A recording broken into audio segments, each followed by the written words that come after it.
And you can choose your means of conveyance, courtesy of the Freeview film recommendations from me, Poros and Van Connor. You can either go Con Air or Bullet Train. Find out more as we say good morning to Van Connor, host of the rather fine off-screen podcast. They're taking a week off from that, but I look forward to downloading it Friday week, today week. And Van Connor's got 3 Freeview film recommendations for us, starting with one I know nothing about, Van. So tell us more, please. How's your week been, first of all? It's been very good, thanks. I saw you very briefly. We got to talk for 2 minutes after Sinners the other night, obviously, and it's been a good week for movies, to be honest. And I will say, between you and I, our Freeview picks this week, that there is a strange theme of travel in our picks this week, I think. But my first one it's a climbing movie, so still travelling in a sense. It's called Fall, and it's getting its UK Freeview premiere tonight on BBC One at 10:30. It's only about 90 to 100 minutes long, so it's kind of a nice sort of done by midnight type idea. It stars Grace Caroline Curry, who I think most people would know from the Shazam movies. She's the sort of hot sister in the Shazam movies.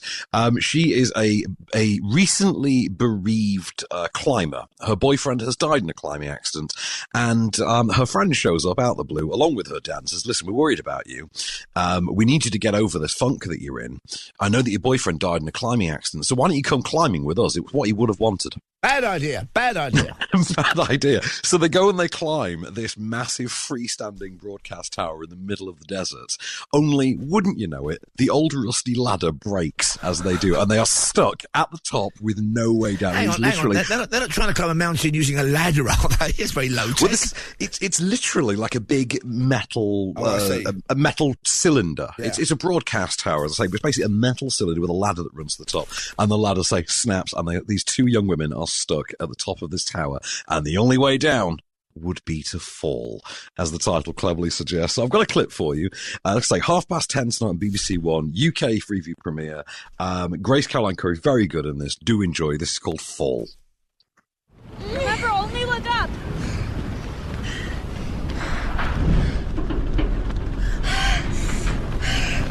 What the hell are we doing? Hey, stop overthinking. How? I don't know. Concentrate on something else, like sing a nursery rhyme or something.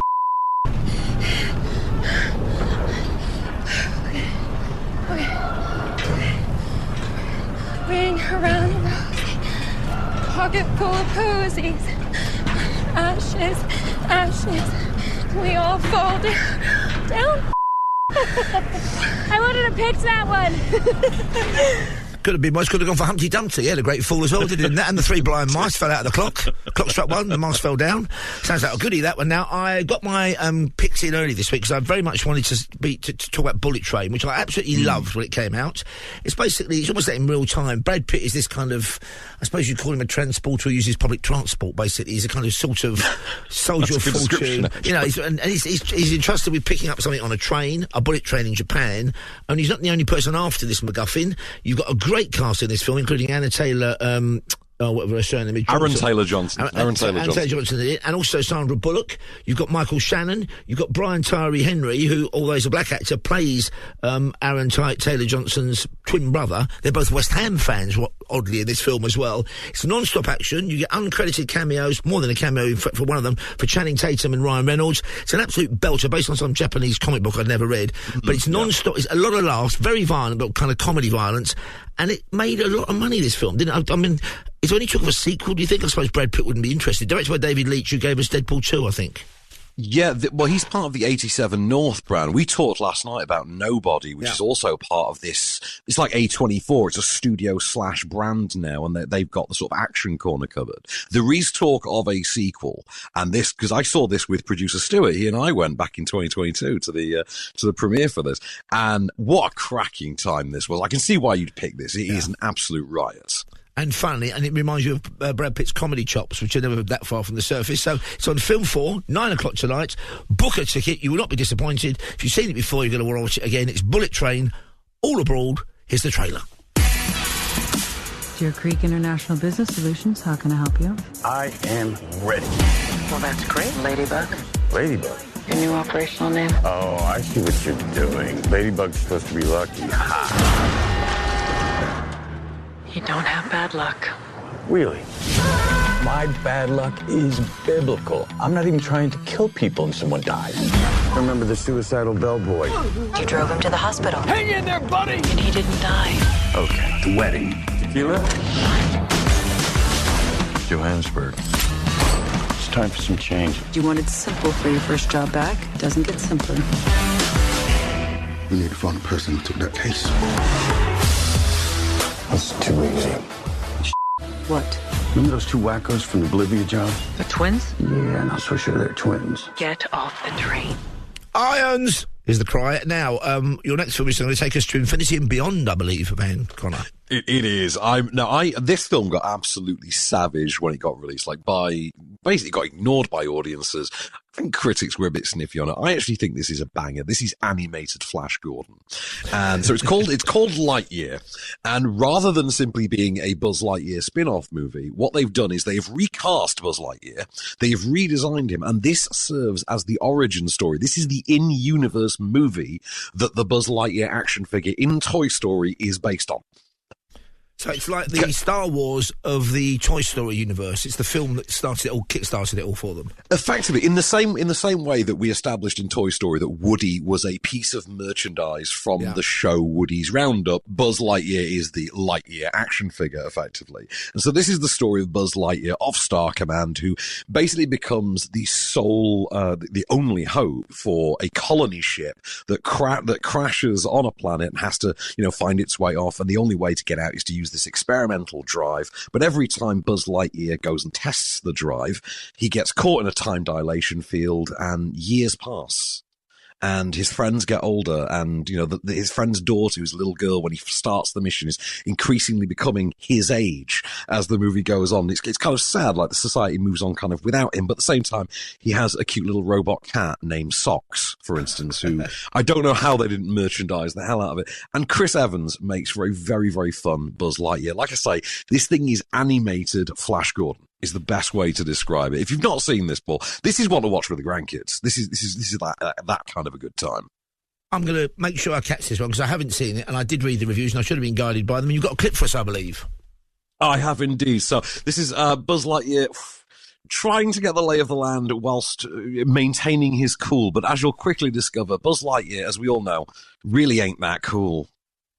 Buzz Lightyear mission log, stardate 3901.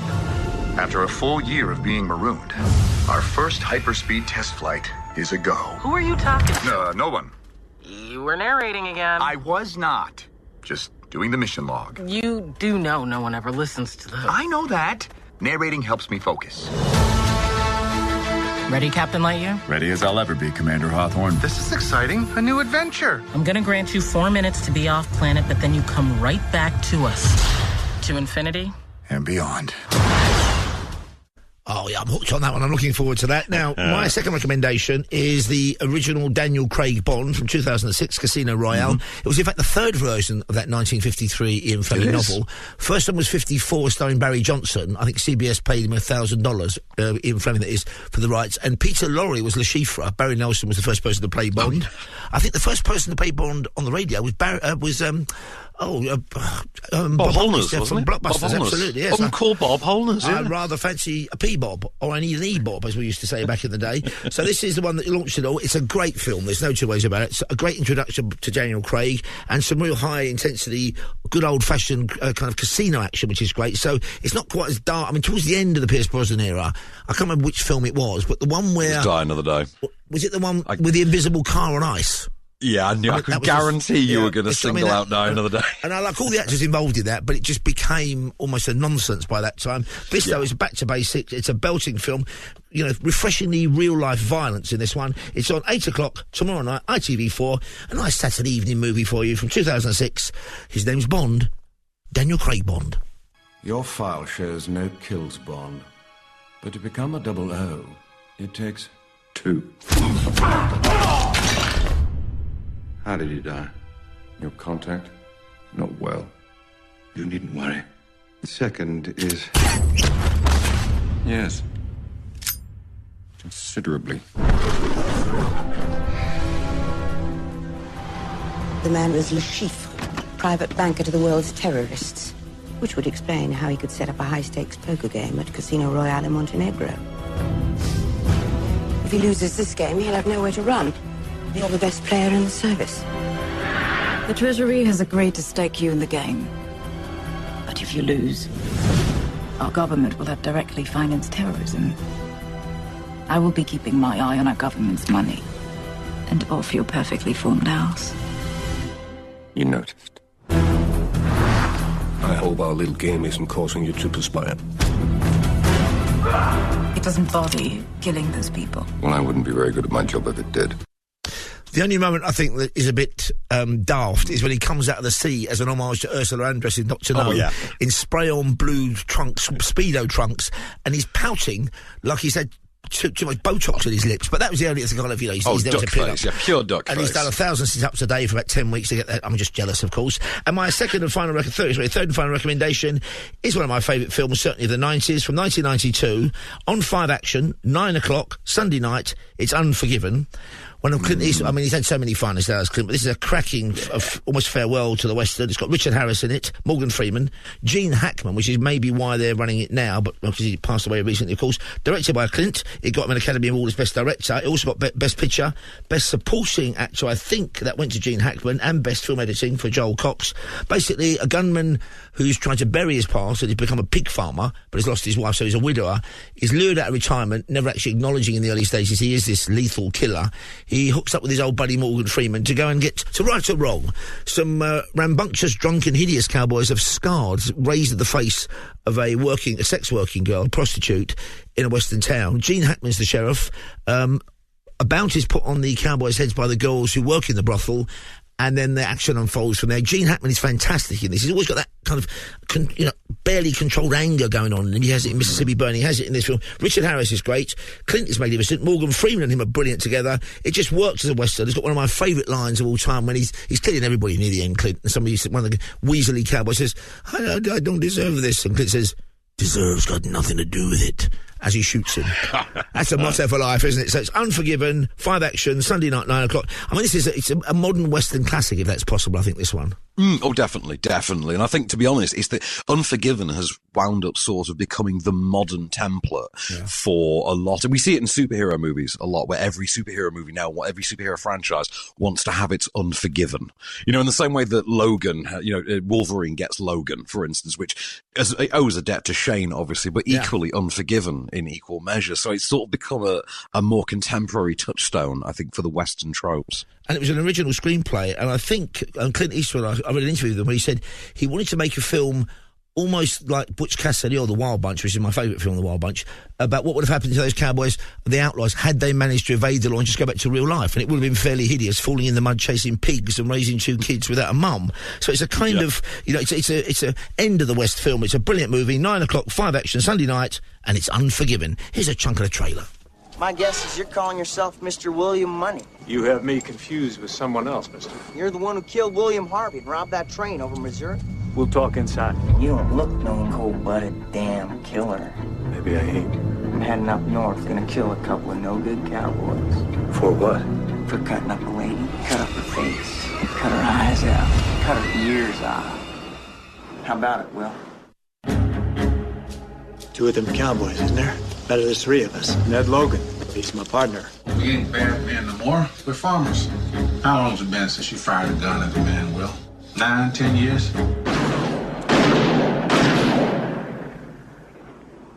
11. They're paying $1,000 to whatever son of a bitch kills the 2 boys that cut up Delilah.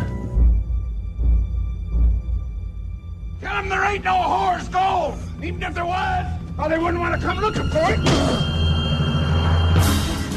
With any luck, we'll find them by nightfall or in the morning. We can shoot them and head on back with the money. Go, Davey! Well, ain't you gonna shoot? great film, that is, Unforgiven. In fact, it was only the third Western to win Best Picture Oscar. The first was Cimarron in 1931, now forgotten, but I think it's going to go into public ownership in a couple of years' time, so no copyright. And then it was Dances with Wolves. Controversially, now some people claim No Country for Old Men is a Western. Maybe it's a modern Western, but it's more than that and less than a Western, I think, if I'm being honest. To be honest with you, I would consider No Country for Old Men a Western. I would think of it as, again, a modern Western. Yeah. But again, would you think of the first season of True Detective as a Western, for instance? I suppose so, yeah. It's that kind of, it's that same kind of semantics, isn't Beyond it? the law. It's personal distinction. No law west of the Pecos, no God west of the Rockies, they used to say. And what's your final film recommendation for us, Ray and Connor? Well, my final films are quite a Western, but I think it's somewhat classical in terms of Hollywood tropes. Again, in that this is kind of a Dirty Dozen, type affair. Really, but they're a really dirty dozen, aren't they? They are a positively filthy dozen, dozen plus in this case. So it's Con Air, which I believe is now, it's had its 30th anniversary last year, didn't it? Had its 30th anniversary, I think, last year or this year. Great movie, just a fantastic movie. Height of the Nicolas Cage hit streak that, gave us just belter after belter, including things like The Rock, Face Off, Snake Eyes, Bringing Out the Dead, things like that. This was one of the early entries in that canon. This was his second action film after winning the Oscar for Leaving Las Vegas in early 95, I believe. And he is Cameron Poe, the former Army Ranger who is sent to prison for manslaughter when defending his wife, from a drunk in a bar. His wife is pregnant and, gives birth whilst he is inside, and all he wants to do is get home to his daughter, who to his own insistence, he has never met in person. However, the transport that's going to take him home is also a plane filled with all of the country's, worst, offenders, criminals and murderers, all of whom hijack said plane, take it, full Die Hard, and start calling the shots themselves. And they're led by a brilliant, constantly drooling, salivating, spitting John Malkovich, absolutely scenery chewing at every turn. John Malkovich as the brilliantly named Cyrus the Virus. And Steve Buscemi is a revelation. He stole Armageddon and he practically steals this film, and he's got a lot of competition in this movie. And that's what he does. He just shows up in Jerry Bruckheimer movies and steals the show. I think he did it, if memory serves, he did it in The Island years later. Just things like, he just does it all the time. He's great in this as Garland Green. And there is still to this day talk of actually doing a sequel to this movie that follows the Steve Buscemi character, which I'm here for. I'm just saying I'm here for it. So great movie. I've got a clip for you. This is on Great Movies on Sunday night, 9:00. And of course, the clip I have for you is the movie's most iconic moment. I'm not even going to say the line. I'll just let the clip do it for me. But we're all going to be quoting along, Yeah. Appears the United States Parole Commission that...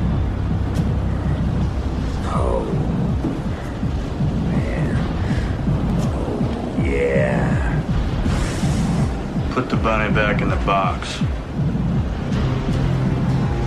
I knew you was a punk, and I was right.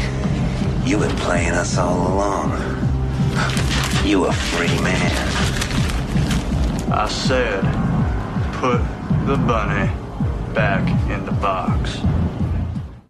Of course, very timely for Easter weekend. Put the bunny back in the box, and we'll welcome Ray and Connor on the programme, back on the show next Friday. Helped us out yesterday, of course, doing his film reviews as well. Busy guy, fantastic film critic, talking to me, Paul Ross, and to you guys on talkSPORT and on Talk, where we're live. Till finally remember, always put the bunny back in the box.